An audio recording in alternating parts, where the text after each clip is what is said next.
What is your name? Max Woody. How old are you? I'm 84.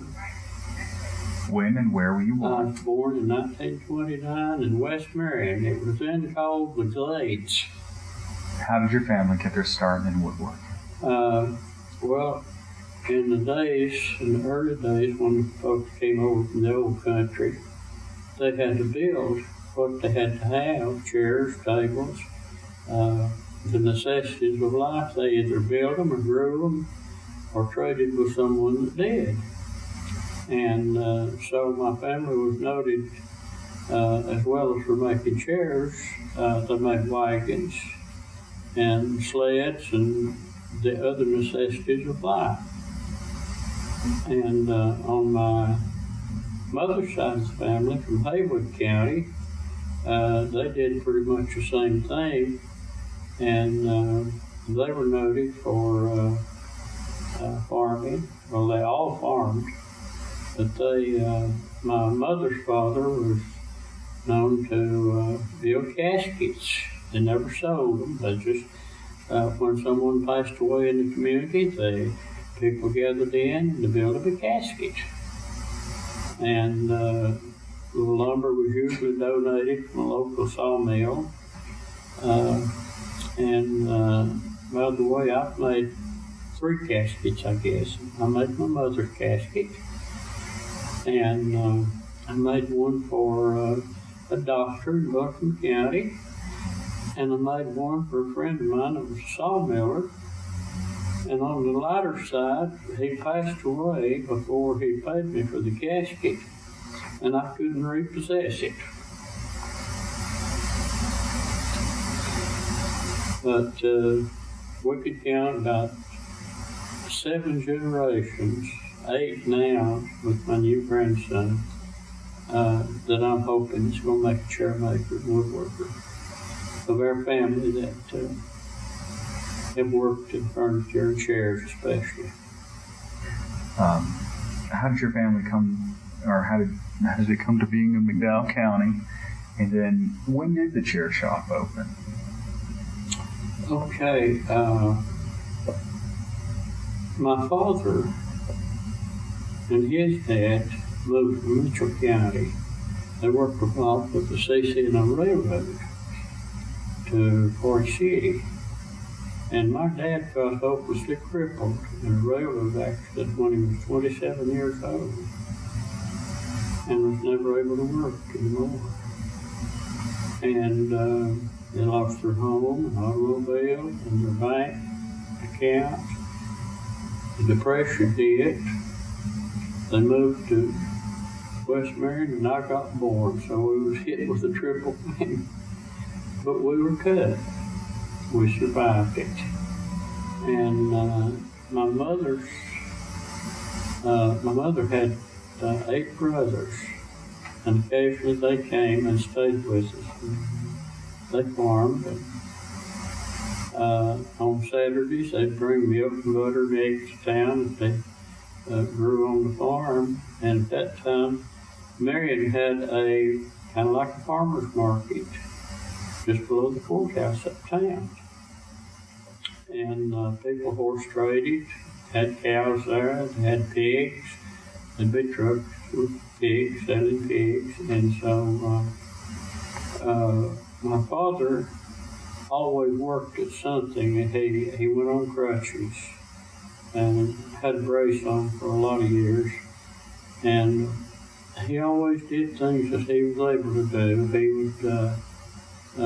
He would plant and dig. He couldn't do much physical digging, but he always made a garden. He always had chickens. We had hogs and a milk cow. And Dad would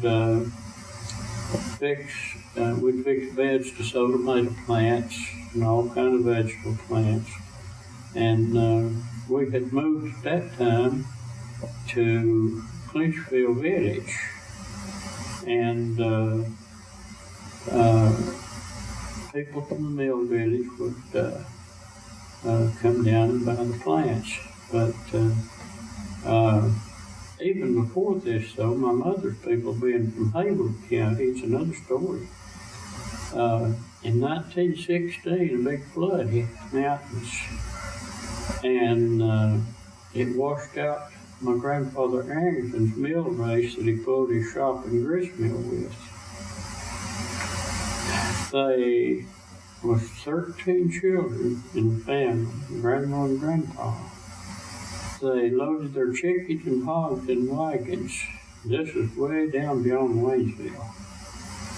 They came up to Clyde Railroad Society to put all these animals in a boxcar. They came to Marion. And the Clinfield cotton mills were just coming into production. And they had houses up in the mill village. My grandfather went to work, my grandfather Marion, helping build houses and things that the people needed in the mill village. And all of the children that was 12 years old or older could work in the cotton mill. And my mother's brother, the oldest brother, was the runt of the bunch, and he didn't weigh enough. They told him to go back and eat a good meal and put his shoes on, and they gave him a job. So they worked 1 year long enough to buy my grandfather a big kerosene burning engine. And so during that time, though, the C&O Railroad, the bridge crew, which my grandfather and father worked with, were stationed here at Marion, at Clinfield. And my mother was working in the cotton mill, so those old railroad boys would go up into the cotton mill village courting. And that's how my father and mother met. And so when my mother's family had worked about a year, a little over, and saved that money, they all loaded up and went back to Haywood County. But my mother and dad stayed in touch. They were not married, of course. And she came back then to be close to him and stayed with some relatives and worked in the mill. And they married then, and after a period of time, the railroad job took them to Forest City. And so my mother got a job back in the cotton mill after my father was crippled. And we moved back to the cotton mill too. So the rest of the family moved back to Waynesville. And during this time they lived here, there was a serious flu outbreak right after World War I. And a lot of people died. And my mother said in the village there, on one particular morning, there were 17 homes that had deaths in them. There was the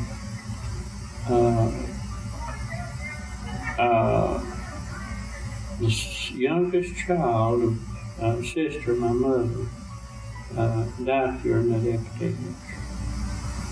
But anyway, they all moved back to Waynesville after that.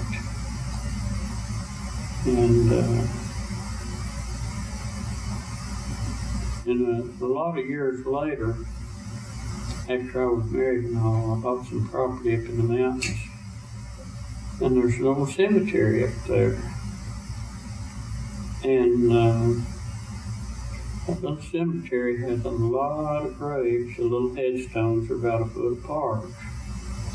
And chances are that was little babies that died during the Depression. They're just old field stones sitting up to mark those little places.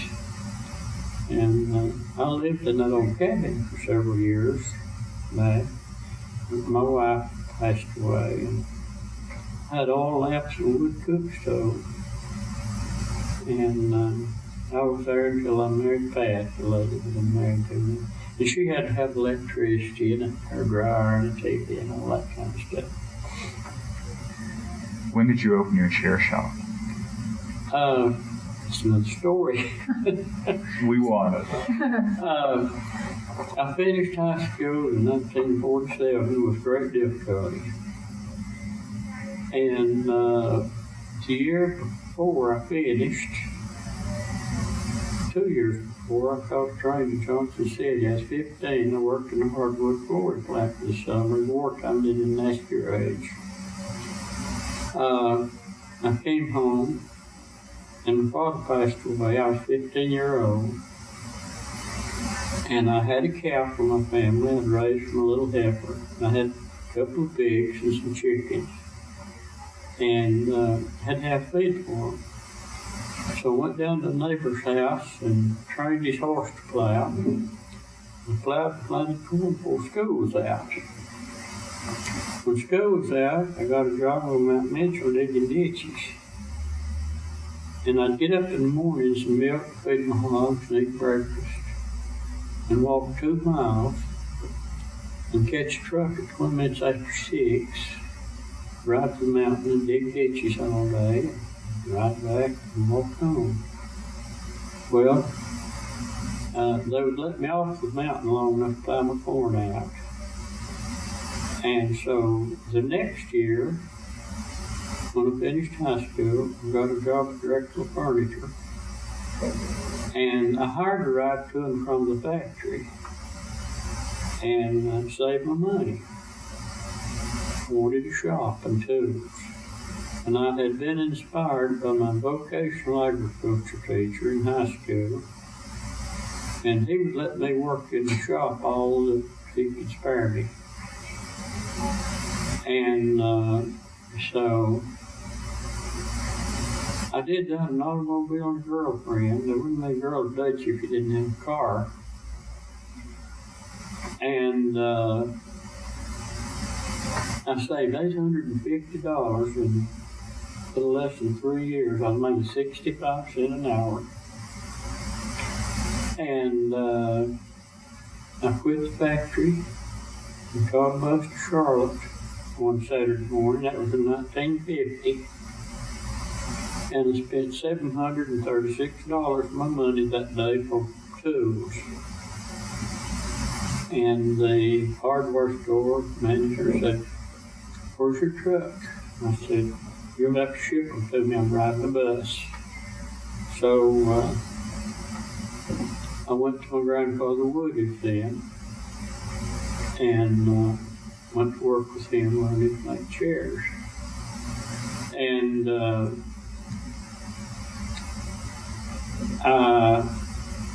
the first day we worked, I'd had more experience with tools than he thought I had, but the first day he and I worked, we assembled 6 chair frames. I listened to him and he showed me and told me what to do, and it's like I was telling you on the way out here. I can show and tell you and teach you if you'll listen. If you have the desire. You said you didn't have the talent. I told him, I said, it may take a little talent, but it takes more desire than anything. So the second day he hired me, and we worked together for about 3 months. Korea came along, and I could have stayed out, but I elected to go.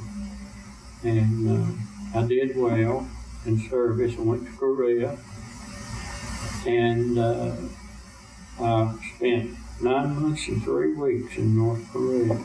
Cold, bad weather. But back to the beginning of my shop. It was in July of 1950 when I bought my tools and started. And in my spare time, while I was working with my grandfather, I built a shop on 221 North. And I worked there for a number of years. And then I bought this building where I am now.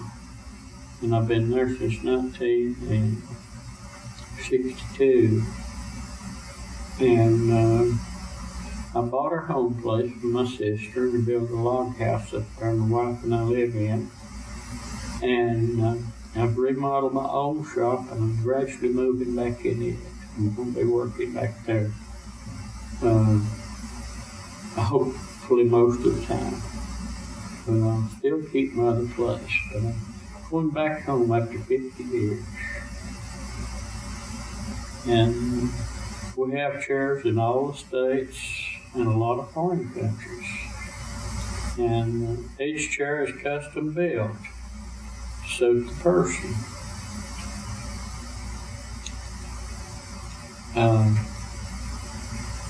We make them out of all native woods, walnut, cherry, maple, oak, and occasionally we use ash.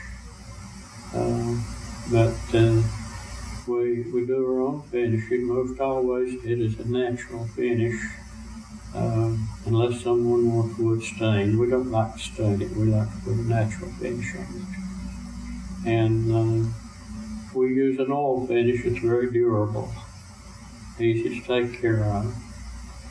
And also when a customer places an order, we sit you down in a chair and proportion it to suit your body. And we put your name in the book. And when we get the chair done, you come for it or we ship it to you. And if it doesn't fit or doesn't work out, you're free to bring it back.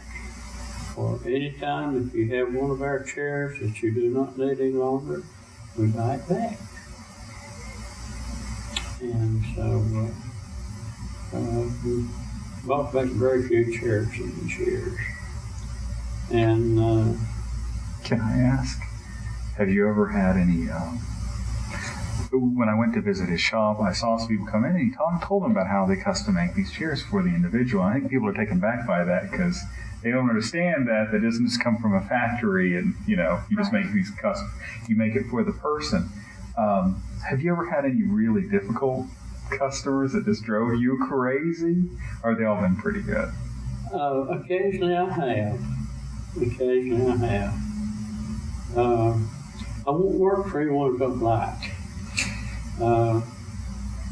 I've not met many people. There's only a couple of people that I just simply refused to make their chair. And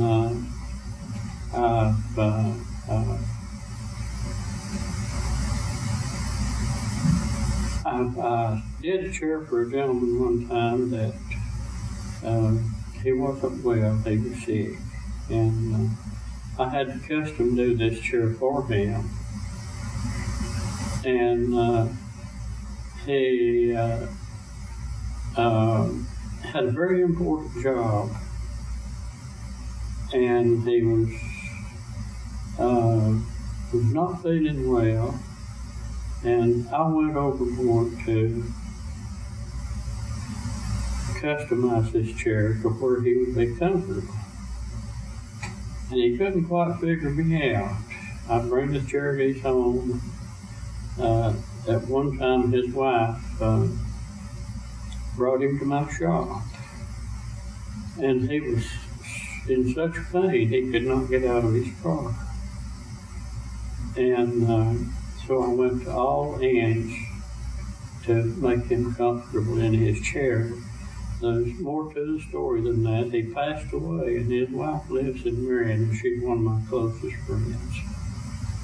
And she thinks that I hung the moon, but I didn't. I just helped her.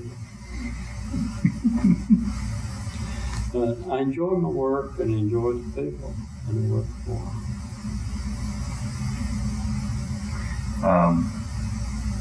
You said you're a full-time chair maker and a part-time musician? Yes, I'm better chair maker than a musician.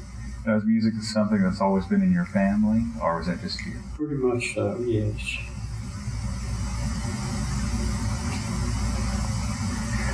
When I was in in your workshop, I noticed that there were a lot of, there's a lot of great photos on the wall, but I noticed like some really old black and white. I saw an old black and white one with 3 young gentlemen in it, and they were all holding instruments. And then I turned around the corner and I saw you on a stage playing fiddle. And I wasn't sure because the girl in it, I also saw like a card down below. Is she related to you, or you might not know which picture I'm Call talking? me Grandpa Max. She's a beautiful little gal from Jackson, Mississippi, and her name is Ariel Jade McCullough. And she's a very accomplished person. She's, I think she's going to pursue music, and I think she's going to do well. But they come and visit in the mountains, and they always come by and see me. And I was able to get her on the stage at the Shindig on the Creek in Nashville. And she performed on the stage up there. And also a very noted musician, bluegrass musician, Brian Sutton, is nationally known for his music. And he grew up with us in our music house in Nashville. And so Brian happened to be home from Nashville at that time. And if you look far enough, you saw his picture. He was on the stage with us.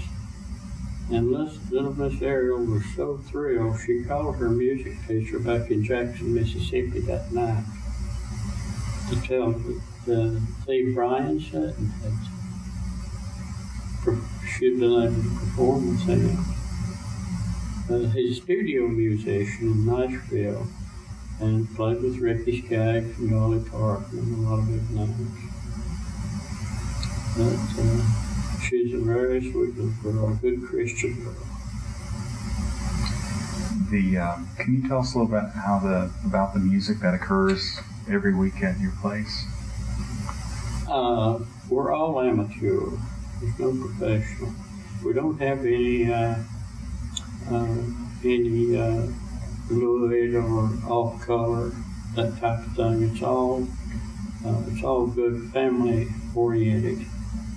And also we have the one in Old Fort going back again. It was the original one.